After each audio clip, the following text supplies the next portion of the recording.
بسم اللہ الرحمن الرحیم۔ السلام علیکم ورحمۃ اللہ وبرکاتہ۔ بسم اللہ الرحمن الرحیم۔ عزیز طلباء اکرام، اسلامیات کے مضمون فقہ و اصول الفقہ کا آج ہمارا سبق نمبر 186 ہے، جس کا عنوان ہے کتاب النکاح کا الباب الثانی، اور انشاءاللہ آج ہم ومن شانہ سے پڑھیں گے۔ تو نیا سبق شروع کرنے سے پہلے ہم گزشتہ سبق کا خلاصہ دیکھتے ہیں۔ گزشتہ سبق میں ہم نے سب سے پہلے عبارت کا ترجمہ اور عبارت کی مختصر تشریح پڑھی تھی، اور مختصر تشریح کے دوران ہم نے چند مسائل کو زیر بحث لانے کی کوشش کی تھی، جیسا کہ ہمارا مہر کی کم از کم مقدار سے متعلق مسئلہ چل رہا ہے، تو اس میں ہم نے قیاس کے جو مقدمات تھے ان کی وضاحت کی تھی۔ مصنف چونکہ تحدید کے قائل نہیں ہیں، اس لیے انہوں نے یہ ثابت کرنے کی کوشش کی ہے کہ کم از کم جو مہر کی مقدار ہے وہ متعین نہیں ہے۔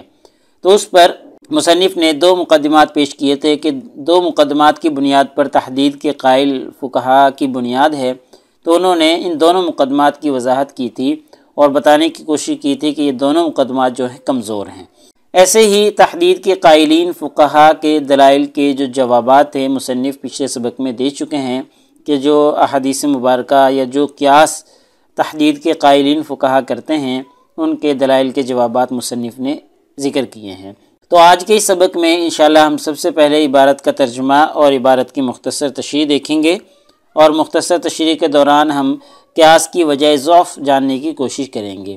جیسا کہ میں پہلے عرض کر چکا ہوں کہ مصنف چونکہ تحدید کے قائل نہیں ہے، تو مصنف نے تحدید کے قائلین فقہا کے جو دلائل تھے ان کی وجہ ضعف بیان کی ہے۔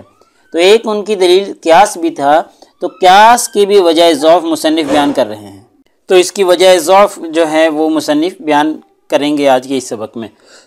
تو ایسے ہی مقدار مہر جو ہے، مہر کی جو کم از کم مقدار ہے اس میں اختلاف کی وضاحت کریں گے، اور مصنف یہ ثابت کریں گے کہ جیسے فقہا کے درمیان چوری کے مال کی مقدار میں اختلاف ہے، ایسے ہی مہر کی جو کم از کم مقدار ہے اس میں بھی اختلاف ہے، مصنف بیان کریں گے۔ اور ایسے ہی عدم تحدید کی دلیل بھی آج مصنف ایک حدیث مبارکہ پیش کریں گے کہ تحدید نہیں ہے، کم از کم مقدار متعین نہیں ہے، اس پر ایک حدیث مبارکہ کی دلیل بھی آج کے سبق میں بیان کی جائے گی۔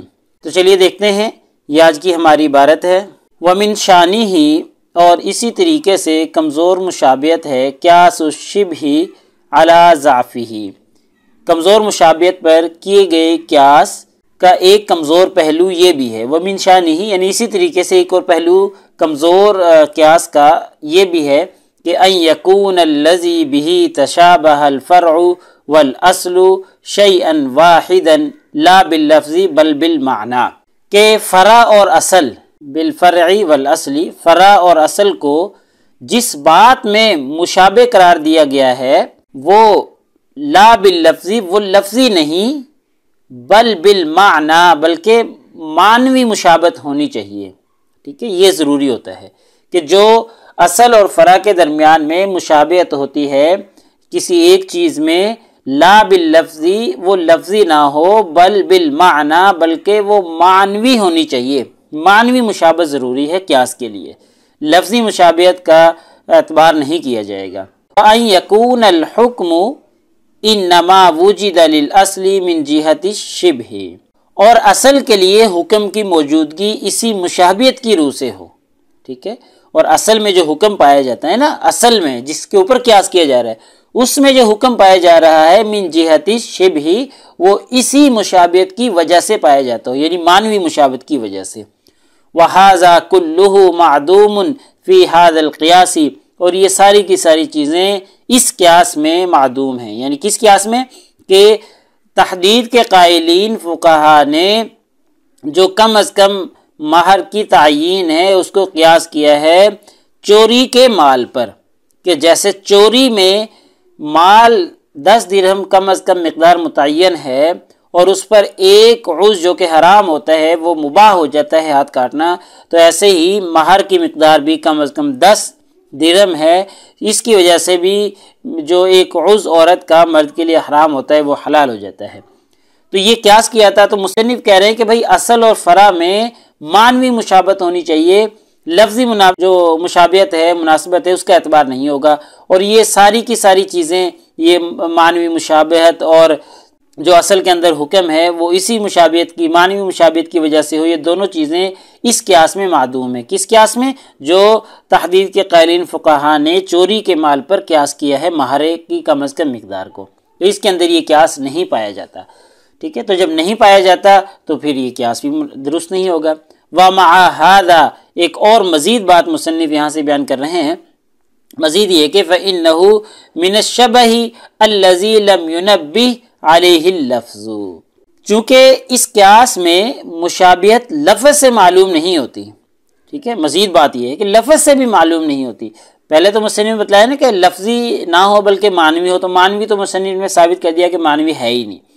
تو اب مصنف کہہ رہے ہیں کہ بھائی لفظی بھی نہیں ہے، ٹھیک ہے؟ یعنی دونوں چیزوں میں دور کا تعلق بھی نہیں ہے۔ مصنف کا کہنے کا مطلب یہ، پیچھے بھی یہی ثابت کرتے رہے مصنف کہ اصل اور فرع میں، یعنی مہر میں اور چوری میں بڑا زمین آسمان کا فرق ہے۔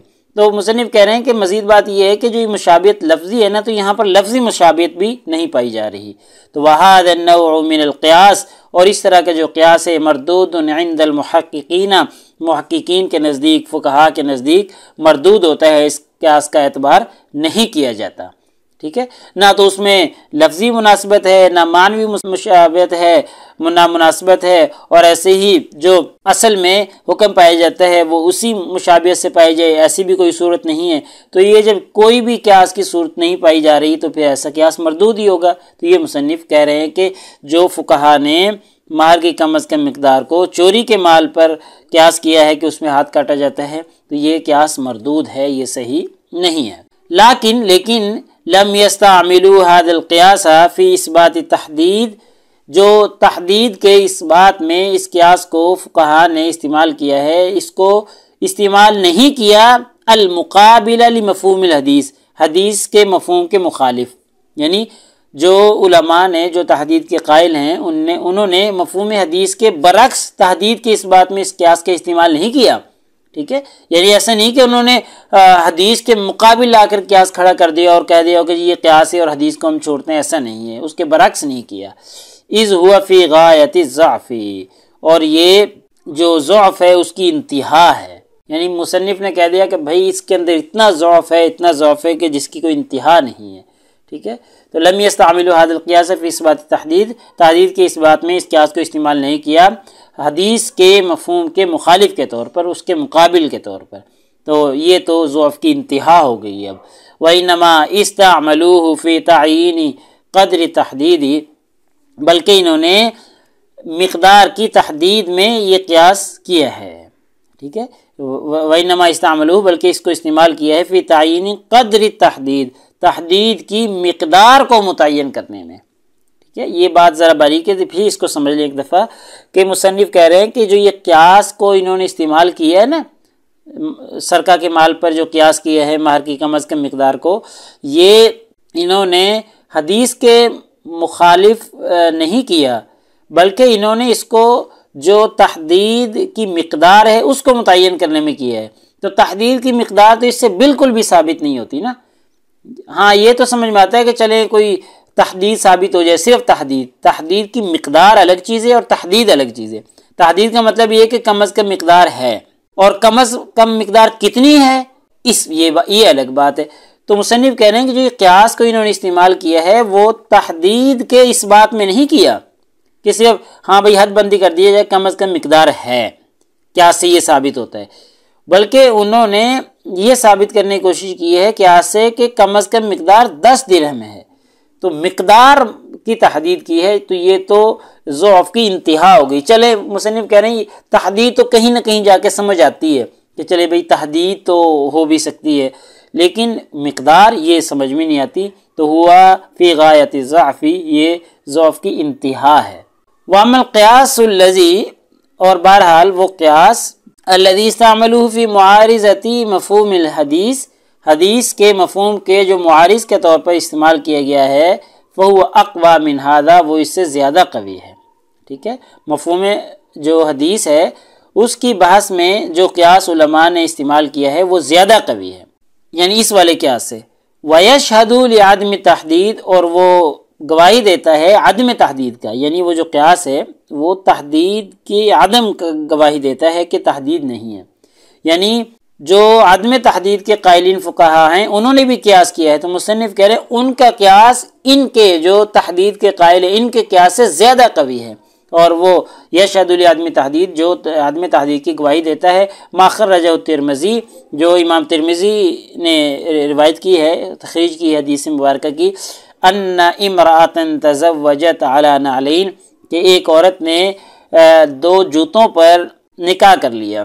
فقال لها رسول اللہ صلی اللہ علیہ وسلم، نبی کریم صلی اللہ علیہ وسلم نے ان سے فرمایا، ارضیتی من نفسکی ومالکی بنعلین، کہ کیا نعلین کے عوض تو اپنے آپ کو اس کے حوالے کرنے پر راضی ہو گئی؟ فقالت، اس عورت نے کہا، نعم یا رسول اللہ، جی ہاں یا رسول اللہ. فزوج نکاحها، تو نبی کریم صلی اللہ علیہ وسلم نے ان کے نکاح کو جائز رکھا.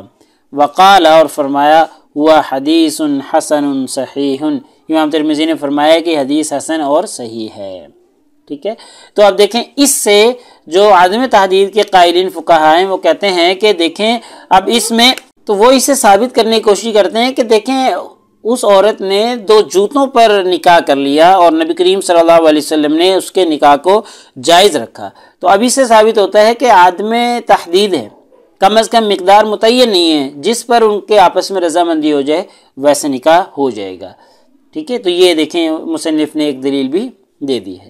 ولما اتفق القائلون بالتحدید، اور جب تحدید کے قائلین فقہا جو ہیں وہ متفق ہو گئے علی قیاسی علی نصاب سرقہ، چوری کے نصاب پر قیاس کرنے پر، یعنی چوری کے نصاب پر قیاس کے بارے میں وہ متفق ہو گئے ہیں، تو اختلافو فی ذالک، تو لہٰذا پھر ان میں اختلاف ہو گیا بحسب اختلافی فی نصاب سرقہ، جیسے چوری کے نصاب میں فقہا کا اختلاف ہے تو پھر ایسے ہی بعین ہی ایسے ہی اختلاف ان کے مہر کی کم از کم مقدار کے تعین میں بھی اختلاف ہو گیا.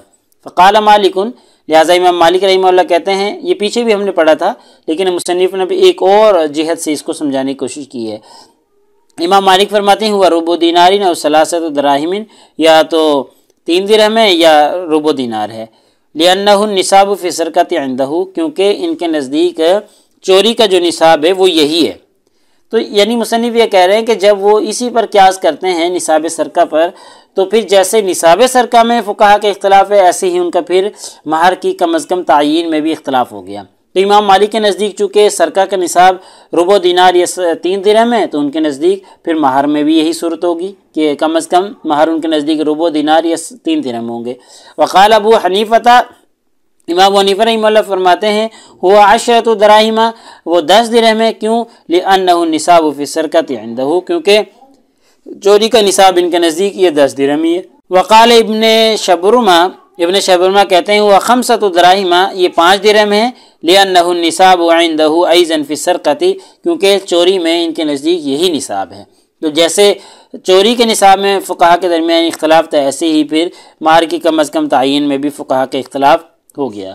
تو لہٰذا آج کے ہمارے اس سبق کا خلاصہ نکلا کہ آج کے اس سبق میں ہم نے سب سے پہلے عبارت کا ترجمہ اور عبارت کی مختصر تشریح دیکھ لی ہے، اور مختصر تشریح میں ہم نے قیاس کی وجہ ضعف جاننے کی کوشش کی ہے، اور پھر مہر کی جو کم از کم مقدار ہے اس میں جو اختلاف تھا ابھی آخر میں ہم نے وہ دیکھ لیا. اور ایسے ہی عدم تحدید کی مصنف نے ایک دلیل پیش کی ہے حدیث مبارکہ کہ ایک عورت نے نبی کریم صلی اللہ علیہ وسلم کے سامنے صرف جوتوں پر نکاح کر لیا تو آپ صلی اللہ علیہ وسلم نے ان کے نکاح کو جائز رکھا. تو پیپر میں پوچھے جانے والے سوالات سے متعلق بات کی جائے تو ایک یہی سوال مذکورہ عبارت کا ترجمہ اور تشریح کریں. ایسے ہی مہر کی کم از کم مقدار جو ہے وہ اس کو فقہا کی اقوال کی روشنی میں بیان کریں. یہ سوال ہمارا چل رہا ہے. تو اگلے سبق نمبر 187 میں انشاءاللہ ہم اسی ترتیب سے آگے چلیں گے، اور کتاب النکاح کا جو الباب الثانی ہمارا چل رہا ہے تو انشاءاللہ آگے ہم وقد احتجت سے پڑھیں گے. جزاکم اللہ خیر. السلام علیکم ورحمۃ اللہ وبرکاتہ. اللہ پاک آپ سب لوگوں کا حامی و ناصر ہو. اگلے سبق تک اجازت چاہتا ہوں.